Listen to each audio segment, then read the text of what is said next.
Knock, knock. Who's there? It's Josh. Josh, how's it going? I'm good, Gareth. How are you? Very good. Thank you for joining me on the show today. Excited to dive in and have an awesome conversation. Hey, listeners out there, Josh is an Academy member who is joining me today to share his fitness journey. We're going to have an awesome chat. We're going to dig into some great content, and I'm sure we'll find some interesting information that's going to resonate, with your personal journey. When you're listening in today, whether you're starting it, whether you're looking to start it, or whether, you're kind of well into that journey. So obviously, Josh, you're an Academy member. You've been training with us a while. And, I just want to share, first of all, really grateful for your time, your energy, and, what you bring to all your sessions. We have only connected virtually. You've joined the Academy and we've trained together for a while, and we kind of connected online.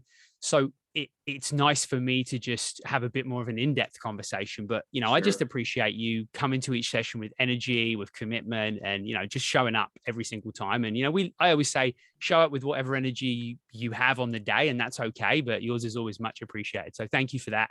Thank you for being here. You're welcome. Sometimes the energy on Monday mornings is less than Friday mornings, but we'll get there, right? Isn't it just on a Monday morning? Hey, listen, people turn up. That's all I need on a Monday morning. Yeah, excellent. So I'd love to obviously dig into your story, and we're going to talk a lot about that today. And I think a great place to always start, and something that intrigues me, because I meet a lot of people later in their fitness journey, sometimes at the beginning, but often I don't have an influence over the early stages of your influences around health and well-being and nutrition and movement. So I'd love to kind of know, to start off knowing a little bit about what your kind of very early memories of activity and fitness and health, and kind of what you were exposed to as a kind of younger kid, or as far back as you remember. Sure. I guess for me, I grew up in a household where my parents sort of put me into everything. Whether that was, I think I started playing t-ball when I was 4 years old, soccer probably around the same time. So I was always doing something, like whether it was baseball, soccer, diving lessons, whatever, you name it. I tried pretty much every sport there was. And that was really early on in my life, like from the time I was 4 to all the way through elementary school and high school. In terms of like my actual fitness journey and moving that beyond recreational sports and into having more of a focus on nutrition and just general health and well-being, that probably happened a little later, when I was getting into my kind of mid years of high school. That I think I got my first gym membership at that time. I was a bit of a heavier kid growing up. I think I weighed 210 pounds in the 8th grade, which is more than I weigh now, like significantly more than I weigh now.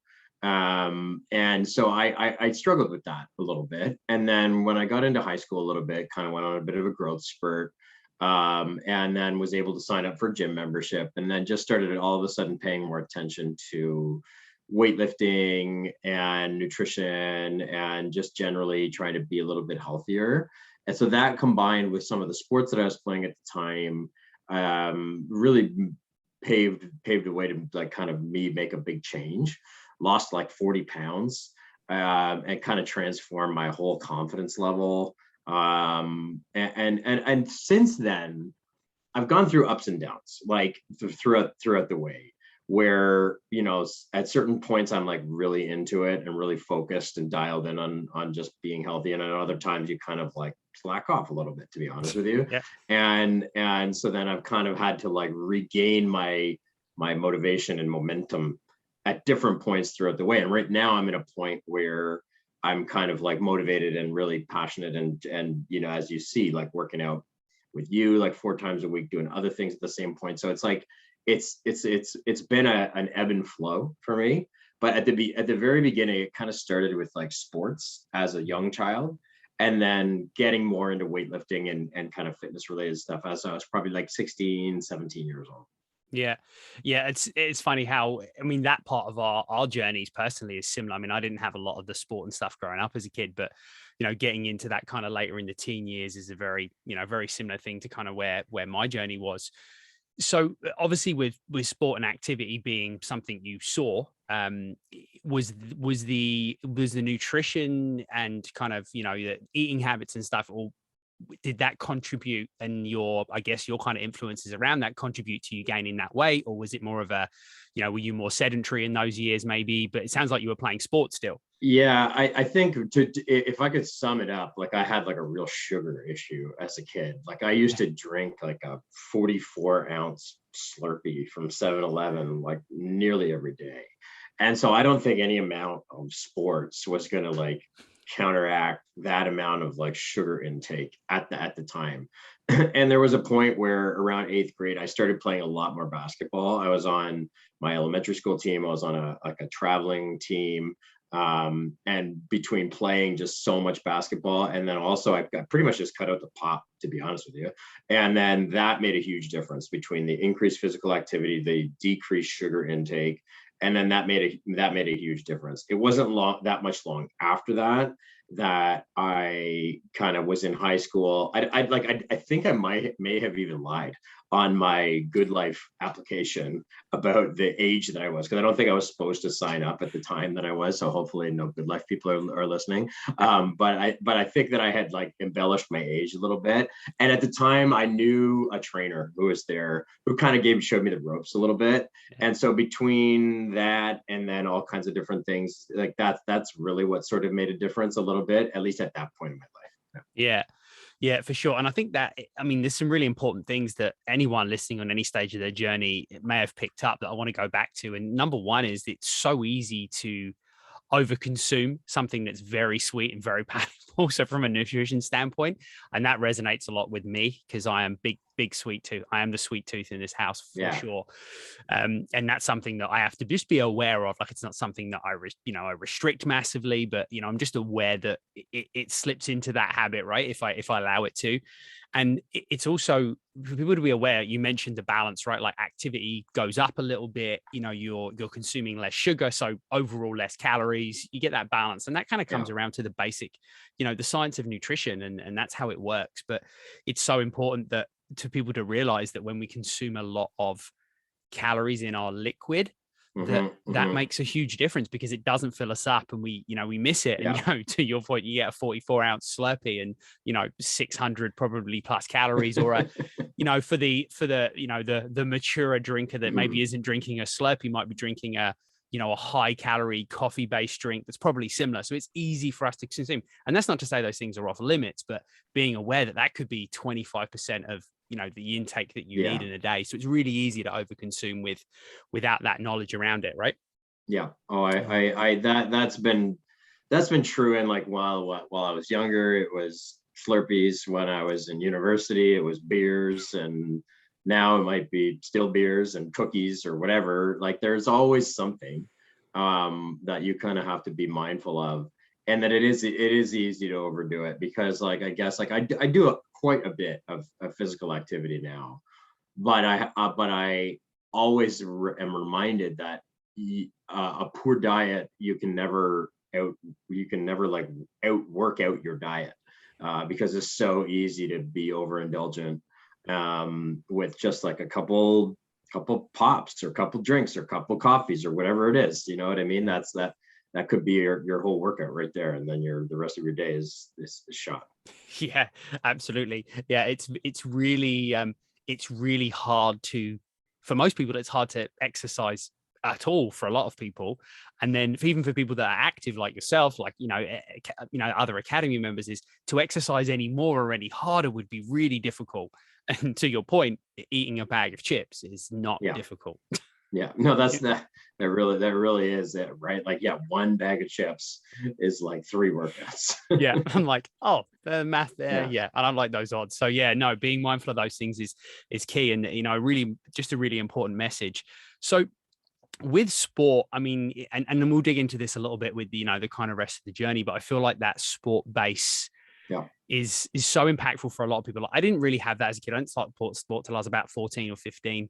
And I was much like yourself, overweight as a kid. And, a lot of the listeners will have heard this, these stories before, but I kind of went through that journey of kind of picking up activity. And what I found more than anything as well, there was quite a lot of quite a lot of accountability in that, right? Like showing up for your team, playing the sport. And I think when I look back, and I didn't realize this at the time, but when I look back, I think there was an accountability to be fitter, healthier, or to perform better, or whatever that looked like in the sport you played or the activity you did. Did you find that a lot as you upped your kind of, your team sports like basketball or whatever it was, that there was that sense of accountability from the rest of the team as well? Yeah, I'd say especially when I got to high school. Before that, I mean, when I was playing high basketball in elementary school, it's funny, like I went on a growth spurt, and in 8th grade was one of the taller kids, whereas like I kind of stopped growing after, and everybody else kept growing. So at the time, like I could just kind of rely on, like I did play a lot of basketball, so I had some skill, and I was kind of taller, so I could kind of just rely on that. And be one of the more dominant players at the time. When I got into high school, I was playing volleyball. I actually, strangely enough, didn't play basketball in high school, but played a lot of volleyball, track and field. And those two things especially, like I can remember doing these volleyball workouts where we would do these drills. Actually, you'd kind of be familiar with this. We call them towel drills, where you'd put your hands on a towel and do suicides, but like pushing the towel up and back the gymnasium floor. Sounds fun.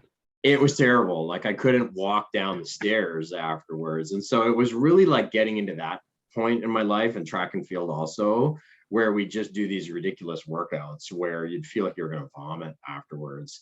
But it was that kind of conditioning that I hadn't really done that much before.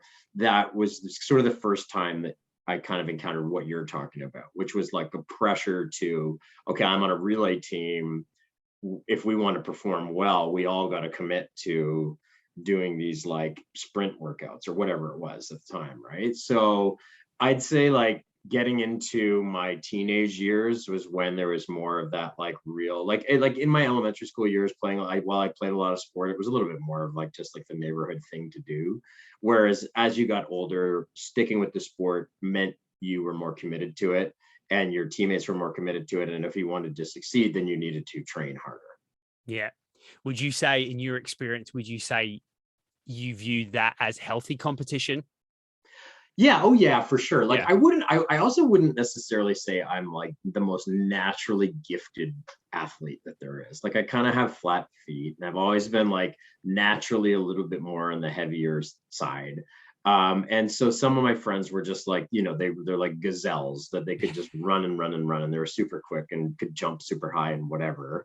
I was never really that guy. Like I love sports. I played sports. I always kind of had like more of the kind of leader character guy role in the clubhouse, or I'd play positions like in baseball. I'd play a catcher, where like you were kind of like more heady than you were necessarily like sprinting 40 yards and jumping over the outfield wall to catch a fly ball, right? But there was definitely like this camaraderie that came with it. And then in high school, I did do like certain things that, like I was like a shot putter and a discus guy, so like it became a little bit more strength oriented at the same point. And that's when I was doing more weightlifting and that kind of stuff too. So it kind of started to shift with me. And there was definitely this like accountability. There was this like, like this like encouragement also from my other teammates, and that kind of helped motivate me along the way. Yeah, I would agree. I kind of found that as well with kind of that team sport and just finding something, right? I think we're all in life looking for some belonging, whatever that looks like, whether that's, as an adult in sport and recreation or in fitness or whatever it is, right? Like we find that community of people that we want to be around. And you'll have no surprise where my head's going right now, but I definitely found that, right? Like that community and finding that. And that was, for me, was always that little bit of healthy competition. Sure. Add into the factor, which, this might resonate with you as well, because we kind of around that same age, you got into like that later high school age. And then suddenly there's the pressure of, oh, now there's girls, and there was always girls, but now we're starting to just pay attention a little bit more at 16, 17. And that was me, right? Like same as you, 40, 50 pounds overweight. And I'm like, oh, so, and then, you're a teenager. So all the kids that are athletic and, big and strong. And I'm like, oh, so I think there's some correlation here where maybe, so that for me definitely sent me a little bit, the sport helped, and that kind of pushed it along. I would say that's definitely true. That never mattered to me in grade 6, 7, 8 kind of thing, but all of a sudden in grade 10, 11, 12, it did. So yeah, the competition was healthy. I mean, it could almost be unhealthy, I suppose, too, though, right? Yeah. And I think a lot of people probably deal with this in high school, especially where you've got body image issues. And you think like, I can remember I was probably like at one of the thinnest that I ever was. I was probably about 165 pounds, which is thin for me. And I thought I needed to be thinner, right? And that's just because of like the comparisons that I'd make to the other guys or whatever it was, right? If I wanted a certain girl or what, or how it goes. Yeah. And that's not necessarily healthy either, I don't think. So I think it kind of goes both ways a little bit, where it can be like a positive motivator, but also negative too at the same point.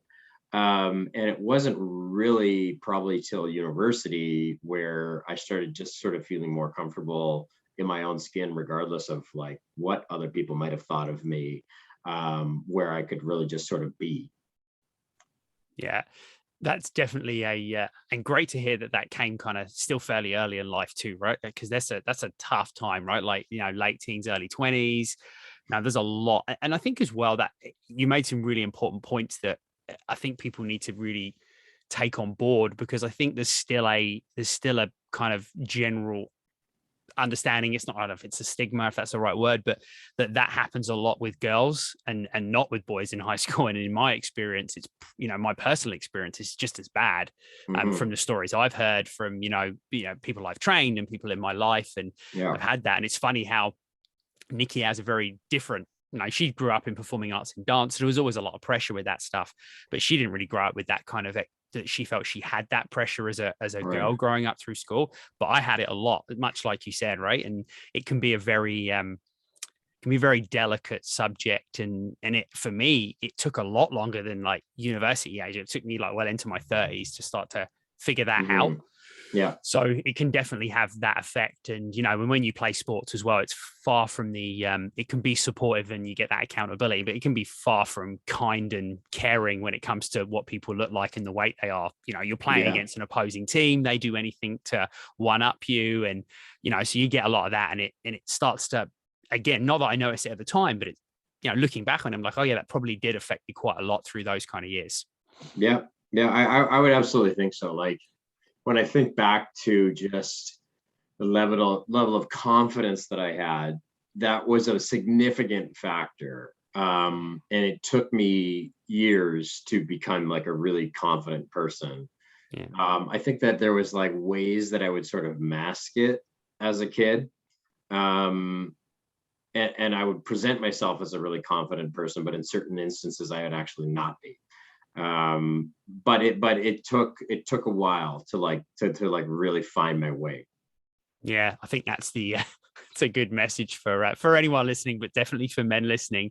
With two men having a conversation, is I think that's a real sign of kind of what I would say is true masculinity, is being comfortable with just being whoever you are. And I spoke about this on a podcast recently that I was a guest on, and saying that we spend a lot of time with that kind of like covering up for it with what we think is masculine. And then we're like actually being yourself, whatever that looks like. And this was the conversation I was having. So that's a really important message. I'd love to kind of go into those like university years now. So you mentioned like, weight training in the gym, and that obviously kind of followed you through into university.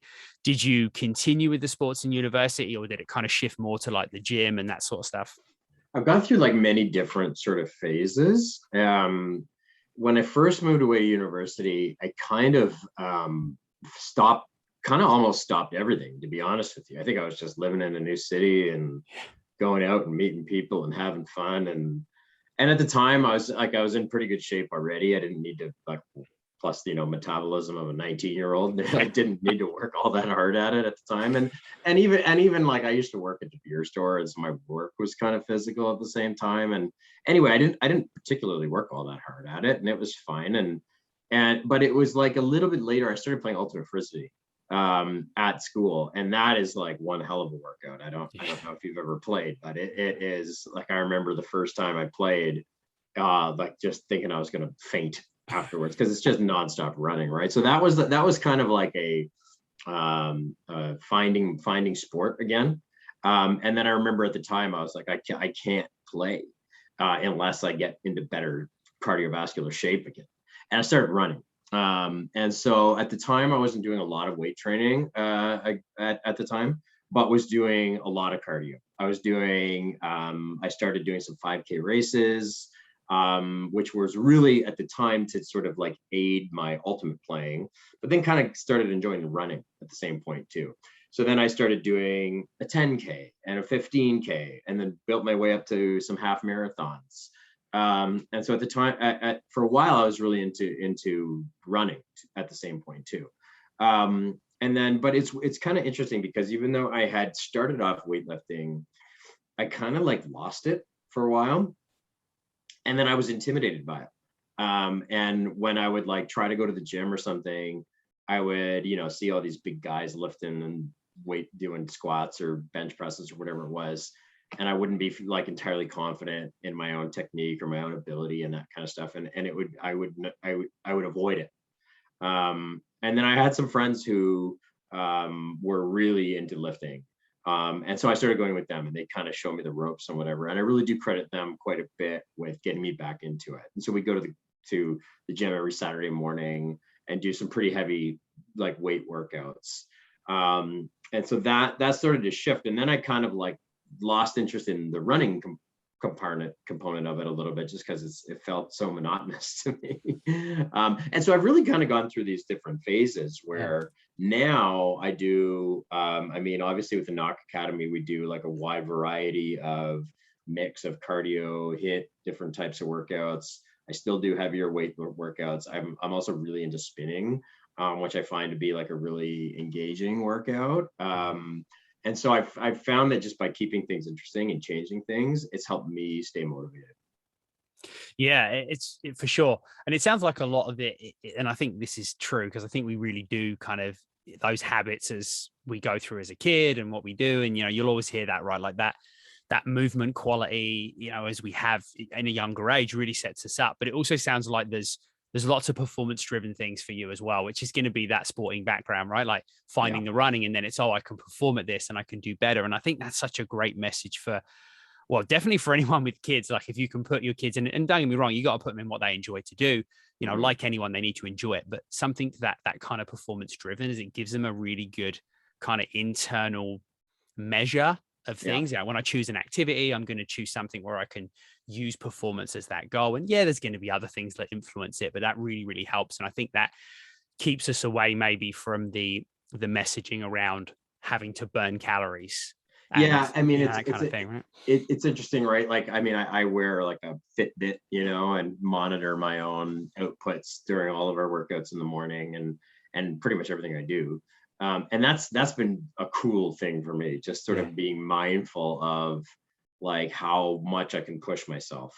And I do take quite a bit of enjoyment out of like competing, maybe with other people, but also with myself, of like knowing like, whoa, I just had like a really killer class, right? Like I pushed my own output as much as I could. And I got that with running, and I certainly get that with the workouts that I do now, or even just lifting weights or whatever it is. Like, whoa, I just beat my biggest lift that I've ever done, or whatever it is, right? You know what I mean? So I definitely have like a competitive blood, I suppose you could say. I'm not like one of these people that's like so competitive that I'm obnoxious, but I do like to push myself. And that does drive me quite a bit. Yeah. And I like that. And that can be I think sometimes, and I don't agree with this at all, but I see it a lot, out there in the world, is that it can be almost painted as a little bit of a toxic trait. And I totally disagree with that. Like for me, and we've had some similar experiences, but for me, that little bit of competitiveness, as long as I'm not pushing that on other people, but I'll be competitive. And Nikki laughs at me because if I go to like a group-based workout, or I've done some like CrossFit in the past, is I go in there and I have to be looking around. I'm like, okay, what's this person lifting? How many reps did that person get? Like because it is a bit of that. Like I grew up in that, playing sport, and it was competitive. And I've been in lots of other environments, and for me, it's a good driver. Like it's not gonna it's not going to end my day if I don't get the most pull-ups or the most burpees, or, you know, someone's lifting heavier weight for me. Like, I'm more sensible than that with it, but it's a good little driver to say, yeah, this is, this is how high I got my heart rate. And I think it depends on the way in which you paint it, you know, intrinsically and extrinsically. But for me, I definitely agree. It's a good kind of driver. Yeah. So I want to touch a little on, this is something that intrigues me a lot. So you remember the Nock Academy, you come and do the workouts. Obviously you like spinning, and, you know, you've mentioned that. So a couple of things, first of all. So we'll go back a little bit before I get to my point. When would you say was the first time you kind of did, outside of sport, did you do any group-based activity, like in a fitness environment? So like a group fitness class, like a cycle, whatever it was. Good question. It probably was spinning, I think. And it wasn't that long ago. It was like I had been working out in the gym with just a smaller group of guys, just 2 or 3 of us doing like mostly weight related stuff, but it wasn't class oriented. I actually think I found the classes kind of intimidating at the time.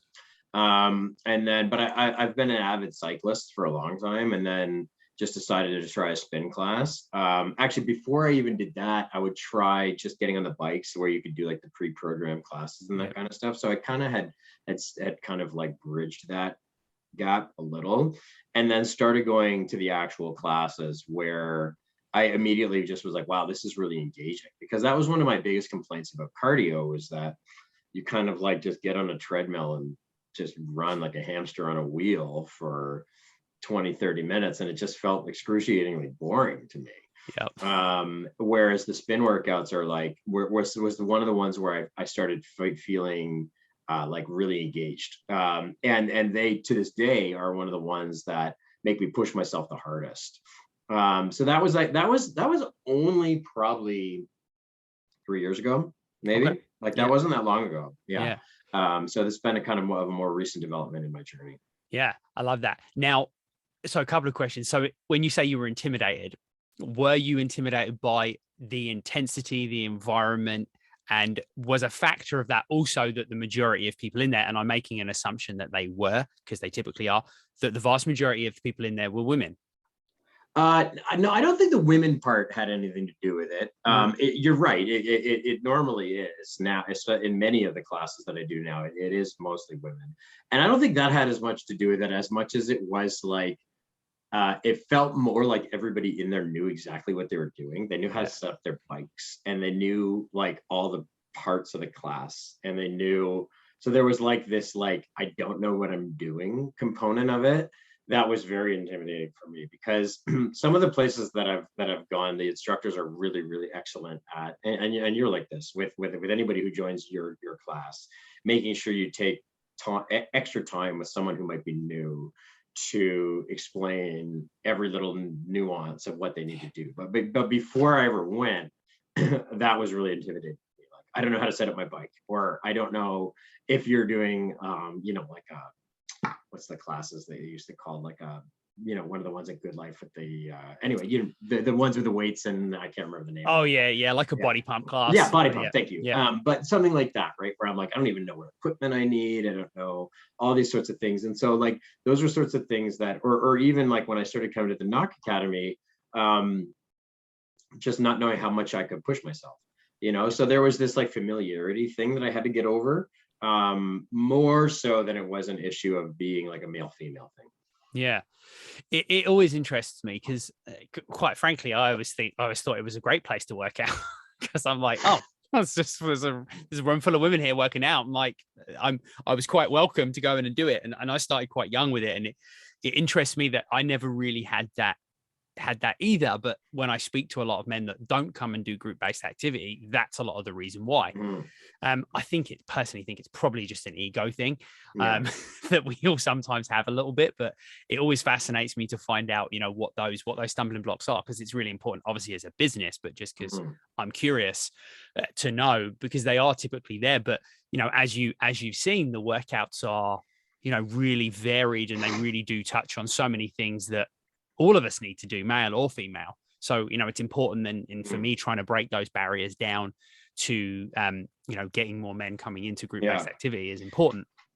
It's kind of interesting. Like for me, one of the biggest benefits that I've had since coming to do your classes has been the agility. Whereas lots of the stuff that I was doing before was like pretty power oriented, Yeah. and slower, more deliberate. And I can remember actually before, right when the pandemic first started, I was looking, and this is kind of how I came across you actually, is that I was looking at all kinds of different online workouts. It's like all the gyms were closed and all this kind of stuff. And I did one from F45. Yeah. And I made it through about 10, 15 minutes. And I was like, this is insane. I can't, like, it was excruciatingly challenging, unfamiliar. I didn't like it at all. I was like, this is terrible. But it's funny because I wonder now if I were to go back now, having worked out with you for, I guess, almost a year now. Yeah. And try it again. And it's funny because like I didn't particularly love the format of that workout, but I feel like my just fitness level now is so much better, based off of the workouts that we've been doing. And it's all different stuff, because like when I would go to the gym and do more powerlifting style workouts, what I was not doing was like burpees or skaters or all these different types of things that you damn well know are like the core pieces of our thing. And now I can just like, I can tell, even just since like burpees is such a great example, because I used to do like 6 and I'd be completely out of breath and gassed and whatever. Whereas now, you know, we'll do like our little 1-minute challenges and I can do 25 and like all of this, like that's such a change for me doing that kind of stuff. So it's just added this like agility, balance, full body component that wasn't really there before. So that's been something that's been pretty new for me. Yeah. And that, you know, typically, like you said, is great in that group environment. And yes, it's challenging, but it does give another component. And we do see a lot of, you know, that typical story, like you said, right? Like we'll go in, we'll lift weights, you know, and you think about, you know, to paint a picture for everyone listening, you squat and you do bench press and you do whatever it is, deadlift. Everything's very straight line, like you're linear. And then even if you do go and do some cardio in the gym, you're going on the treadmill and the elliptical and it's all forward and back and it's all linear. And then it does start to cause can cause a lot of issues in the body, because there's none of this lateral dynamic stuff. You've not got a lot of stability, and that starts to affect, especially if, you know, maybe you decide to go back to sport later in life. Like I learned this, and I do a lot of agility work and a lot of that stuff, but I went back to play football after 15 years maybe of not playing. And when I started playing again, I paid the price for weeks, and I was even doing it and it was still tough. So getting that stuff and that extra work in, and also as well, when it comes to those styles of movements, and like you said, you know, they're very balanced workouts, but you know, the core of it is those full body dynamic things that we do. And they get a bit of a bad rap sometimes. And in some cases I do agree, because they are some of those movements that we mentioned, and we'll use burpees as an example because everyone knows what a burpee is and knows how wonderful they are, sometimes they are overused, yes, but if they're used well in conjunction with other things, is they get a lot of the benefits that you see, right? And it's not just cardiovascular fitness, it's the mobility of being able to get up and down off the floor. And I joked about this, I think literally this morning, where I'm like, well, if you fall down on the floor and you can't get up, then you die eventually when you get old. So there is some purpose to those things as well, outside of just the general fitness. Yeah, I mean, it's interesting too, right? Because like there are, I do, you know, you're kind of getting at like the difference between male, female, or people who go to group fitness classes versus who don't. Yeah. And I do think that there is a bit of like a stigma to the group fitness classes, where it's interesting because I think that they've very much like increased my general level of fitness, and I feel healthier now than I did when I started, without question. Yeah. Whereas like some of the guys who I just used to do my like straight weight workouts with, I don't even know if they'd try it. You know what I mean? Like they just look at it and be like, ugh, you know, like, but that's because they like, I think they would really struggle, to be honest, like, because it's just really, really different than what they were doing. So it is kind of interesting how there's this like stigma, and you're right. It like in most of the spin classes that I'm in most of the Nock Academy classes that I'm in, I might be one of a very few number of men. And I don't mind that at all. I mean, you know, to your point, there's some benefits to it. You know, I am married, but anyway, we're all that aside, like, you know, it's like we have like a nice sense of community, and And I actually think that it pushes me, because some of the movements, like where I notice it really is like when we do some of the classes, like when we do a strength class, I generally find them pretty easy. When we do a cardio or a HIIT class, I struggle from the beginning to the end. And I think it's just because of like my size. It's harder for me to get up and down and all that kind of stuff than it is for someone who's 50 pounds less than me. So it's like, but actually pushing myself to do those sorts of workouts has like really increased my level of fitness. And now I notice it just even like when I'm doing like day-to-day activities, you know, like even if I'm, or like a really simple example, if I'm at like a pool or something and I need to like get myself out of the water, it's easy for me to do that stuff now. Whereas before, I never used to be able to do that. Like supporting my own body weight was challenging. And now all the like day-to-day movements that we do all the time has made me stronger, more able to do all that kind of stuff on a regular basis. Yeah.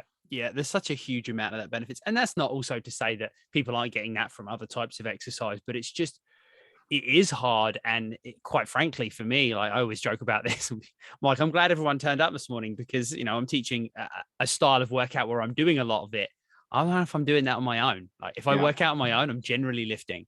But to do that stuff is tough. And sometimes that group environment, and we get so much from it. And I think you're right. I think a lot of people miss the benefits that maybe they don't see, right? Like the yard work's easier, playing with their kids is easier. Like, you know, you're not getting out of breath running to the bus. Like it's just those things that give you that overall conditioning, and you feel it in, you know, I always laugh because, you know, you say like guys that wouldn't go in and try it. And I'm like, and that's why you need a 4-minute recovery between your sets, which could be beneficial if you're, you know, powerlifting.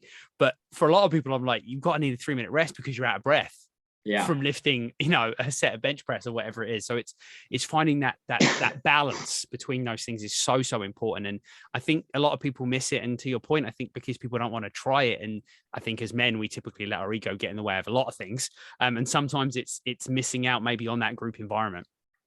I don't disagree at all. Yeah. Like I think that there's a huge ego component of it, and it really has been, you know, doing like, so what I guess what's changed about this now is that now having done more of like the type of classes through the Nock Academy, I wouldn't think twice about doing any class now. Like I would gladly go do it. I have had some injury issues. I've dislocated my shoulder a number of times. I've hyperextended my knee.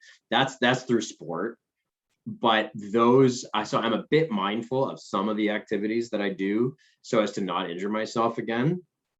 But in terms of like the just signing up for classes and not feeling intimidated and all that kind of stuff, that generally is kind of gone now for me, because I've tried different, and I try different things all the time, right? So like whether it's spinning, lifting, group classes with you, all that kind of stuff, and it is, I mean, it is interesting because like now that the pandemic is over, and or not over, but like that things are starting to normalize a bit, and that like that was one of the really great things about getting to know you, is that like I found this like amazing resource that I could just do, and what's been great is that it's like now it's part of my routine, right? So like one of the best things that's happened to me has just been changing my sleep schedule, where I get up every day at 6 a.m.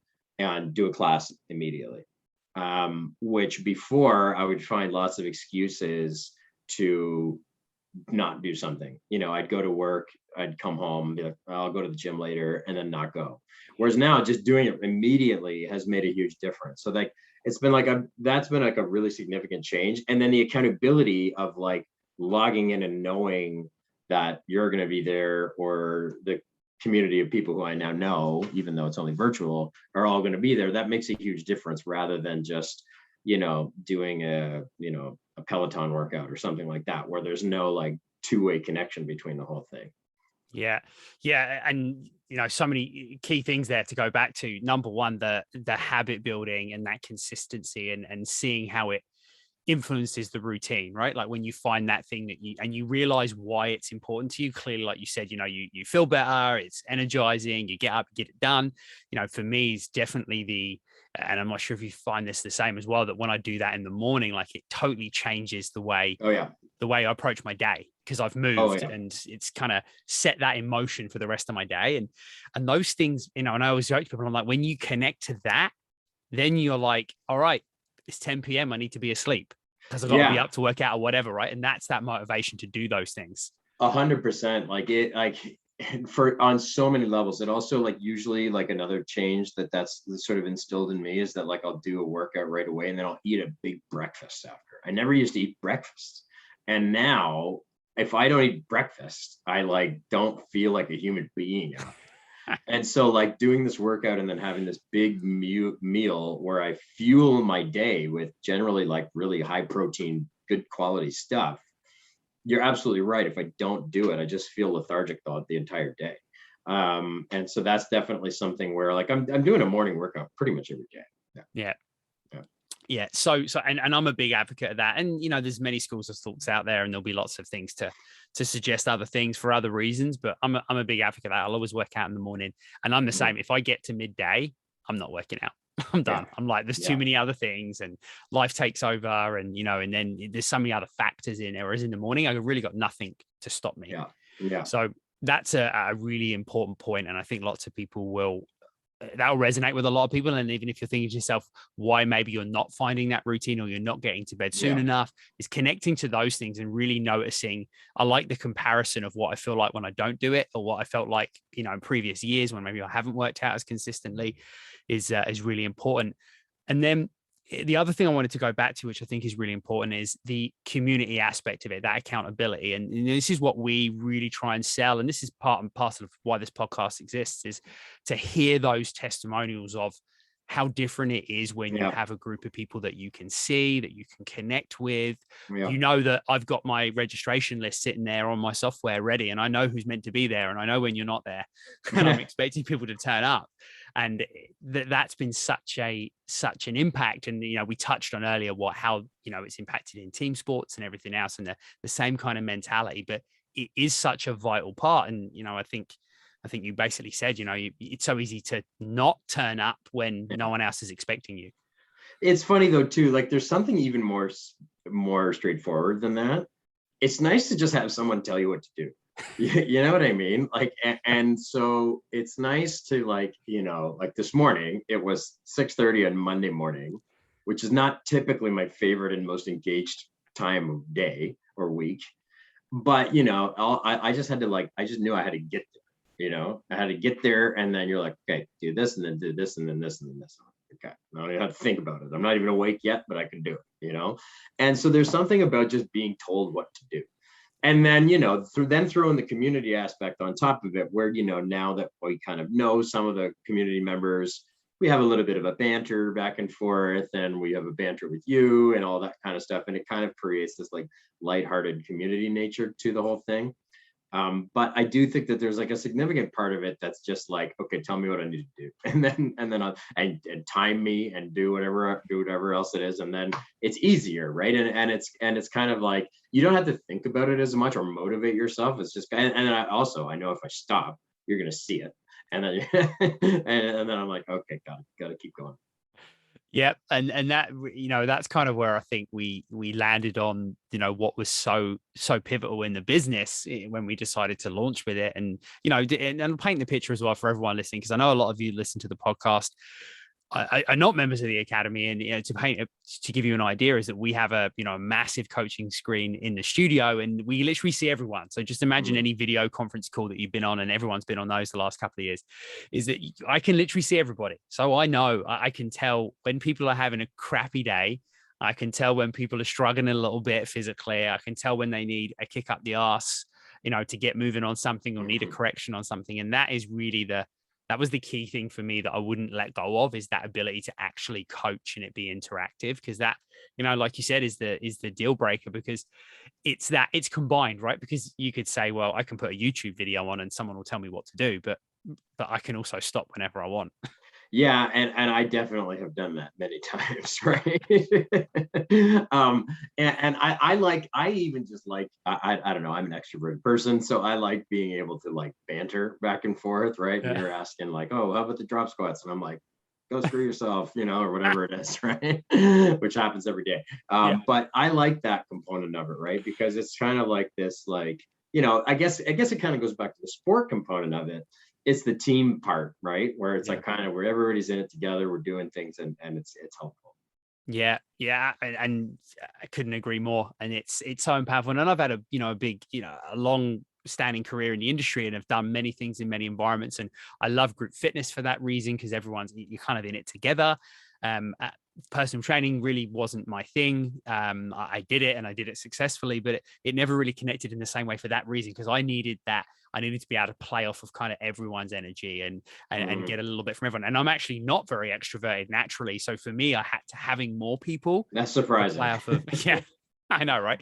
When I'm in my comfort zone, I'm okay. But yeah, I mean, naturally that Eileen, so 1-to-1 for me sometimes is a little bit of a struggle, but 1 to like 5, I'm like, that's my element, right? I have a little bit, I can play a little bit here and then play with a little bit with this, and banter with that person. And that really puts me in my element. And when I found that, after many years in the industry, is that I brought my PT experience and my group fitness experience and found this sweet spot where I can coach a small group and be massively successful. And prior to launching the Nock Academy, I did that. And, and then I went on to run a department for a massive company and do exactly that, educate other coaches on that. So it really is for me, it's almost like the perfect mix of, and not that there's a perfect or a best way to work out, but if you're looking for that sweet spot of everything, it really does give that. And I'm so, so fortunate for yourself and all the other Academy members that, trust us to do this virtually and do it online and help us kind of build this platform where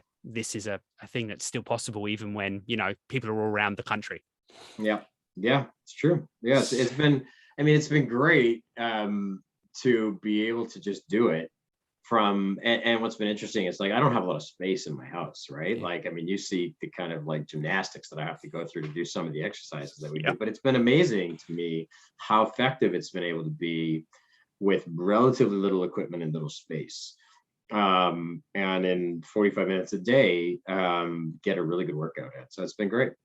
Yeah, no, and that's it. And I'm loving hearing, these stories and many conversations having where it's almost it's stopped being a comparison, which I love, obviously, as an online business owner, is it stopped becoming a comparison. It's in its own right and experience, and it's great for many, many reasons. Is there downfalls? Yes, there's also downfalls of going to the gym or doing a team sport or whatever it might be, but it's kind of in its own category now. And I love that, because people are seeing the benefit of, and it's so convenient. And, lots of our members have said, I'm not going back to the gym because it's so much easier for me to fit my 5 workouts a week in or my 3 workouts a week in, because it's convenient.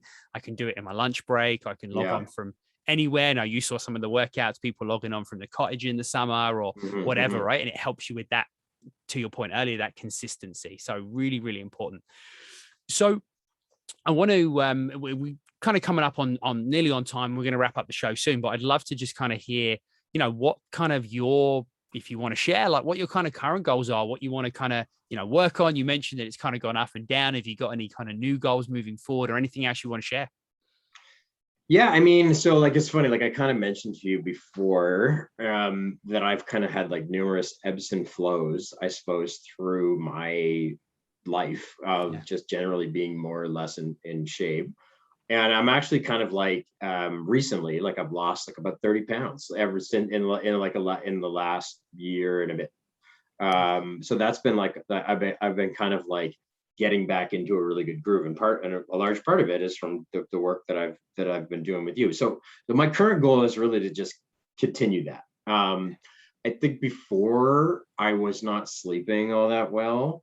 I didn't have a regular bedtime, stay out too late on the weekends, too much screen time, maybe have coffee or alcohol or whatever it was that was leading to, and then even just being like heavier, had sleep apnea, whereas like becoming healthier has like alleviated most of that. And so now it's really just about continuing on that journey. So like right now, am I where I want to be in, like, at the end of the day? Not necessarily, but I'm much further than I was before. So it's really just about, getting stronger, continuing to sleep better, eating health. I'd say one of the biggest areas of opportunity for me is probably improving my diet. Like my physical fitness is like pretty strong, and I do a lot of different activities. but I'm a sucker now for cookies or whatever it is. And Yeah. that's probably one of my goals now, is to continue to refine my diet even more, and just continue getting healthier, because it's like I'm feeling really good now. My energy level is higher, but as I'm continuing to get a little older and all that kind of stuff, I don't have the metabolism that I used to and all that kind of thing. It's not that I'm like, oh, woe is me, but I do want to continue my health journey, and continuing to get healthier, stronger, all that kind of stuff. Yeah. I, I love that. And I think as well, the real deep important message on that is that, once you find some really good consistency in many things, like your sleep, like your workouts and stuff, is now you want to continue to, yes, we find progressions within our workout because that's, kind of how the body works and how Mhm. the systems of exercise work.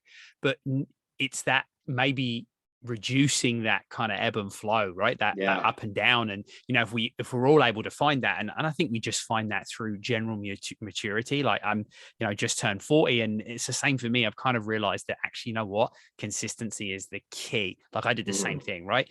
Overweight, and then way too much muscle, and then Mhm. way too skinny, and then Mhm. right. So the same thing. Now I'm in this nice consistent state. And I think with your nutrition, Josh, it's going to be a similar thing, right?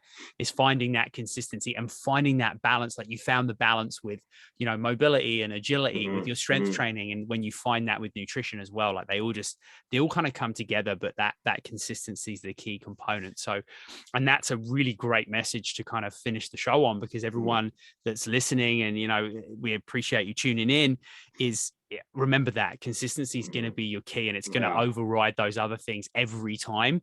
And getting back to that consistency, and finding that in many areas of your life is going to be so impactful.